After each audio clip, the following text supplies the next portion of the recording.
Impeachment को, Trump को क्या इम्पीचमेंट का डर है? वेनेजुएला नीति पर विपक्ष के जांच और दबाव का असर दिख रहा है और यह बढ़ा सकता है।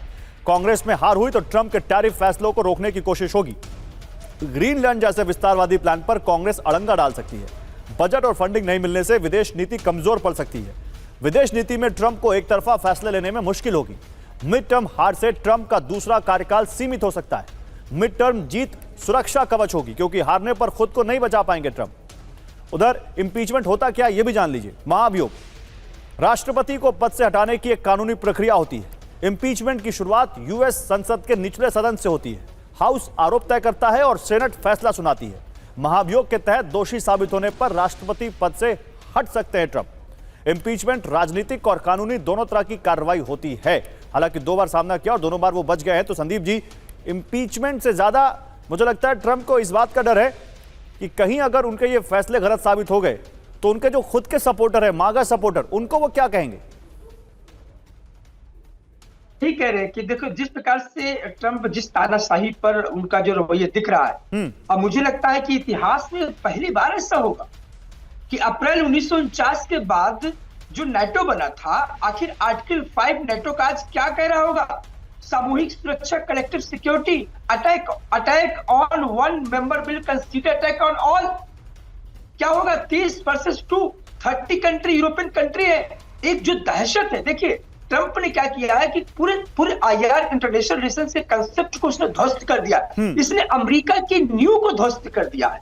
अमेरिका में इस बात को लेकर बेचैनी है कि जिस डेमोक्रेटिक क्रेडेंशियल उदारवादी चेहरा को लेकर अमेरिका दुनिया में राज करता था, ट्रंप ने उसको दर बदर उसको पूरी तरीके से छिन्न-भिन्न कर दिया। आज यही कारण है, आप समझिए कि डेनमार्क कह रहा है कि हम लड़ाई लड़ेंगे अमेरिका से। किससे लड़ेंगे?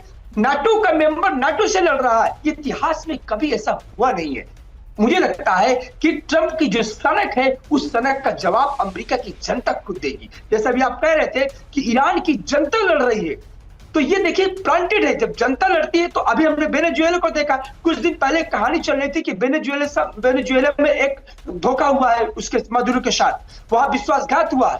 मुझे नहीं लगता आज जैसे जनता सड़कों पर है। वाइस प्रेसिडेंट ने जो संभाला मोर्चा, उसने कहा कि ईश्वर तय करेगा, अमेरिका तय नहीं करेगा। तो ये जनता जो होती है, रियल मूड ये होता है। और मुझे लगता है कि पिछले 2 साल से जो हम स्पेशली ट्रंप के आने के बाद से जो देख रहे हैं, अमेरिका में इस बात को लेकर कि बेचैनी इस बात है कि अब सवाल ये है कि फिर ट्रंप का ये डर क्या सच साबित हो जाएगा क्या? आइए देखिए, अमेरिका से जुड़ी या उनके ट्रंप के दावे से जुड़ी एक और खबर दिखाता हूं मैं। वेनेजुएला के ऑयल उत्पादन पर अमेरिका का कंट्रोल होगा। ट्रंप ने वेनेजुएला के अंतरिम राष्ट्रपति डेल्सी रोड्रिगेज के सामने एक शर्त रखी है। रोड्रिगेज के सामने कच्चा तेल बेचने में अमेरिका को प्राथमिकता देने की शर्त रखी है। ट्रंप ने पहले दिन बोल दिया था ये। चीन, रूस, ईरान और क्यूबा से रिश्ते तोड़ने का दबाव है। वेनेजुएला की पूरी विदेश नीति बदलने की अमेरिका की कोशिश है। तो ऑयल उत्पादन से पहले अमेरिका की शर्तें, वेनेजुएला सिर्फ अमेरिका के साथ तेल साझेदारी करे, भारी क्रूड बेचते समय अमेरिका को प्राथमिकता दे, चीन, रूस, ईरान और क्यूबा से रिश्ते खत्म करे वेनेजुएला, तेल उत्पादन फिर शुरू करने से पहले सभी शर्तें माननी होंगी, ये सूत्र बता रहे हैं। तो क्या ट्रंप वेनेजुएला की विदेश नीति भी बदल देंगे? वेनेजुएला से दुनिया के सभी देशों को बाहर निकालने पर ट्रंप का फोकस है। ट्रंप वेनेजुएला के भविष्य में निर्णायक भूमिका चाहते हैं। ट्रंप की तेल की कमाई से नई व्यवस्था चलाने की तैयारी है। तेल उत्पादन दोबारा शुरू करने से पहले ये शर्तें रखी गई हैं।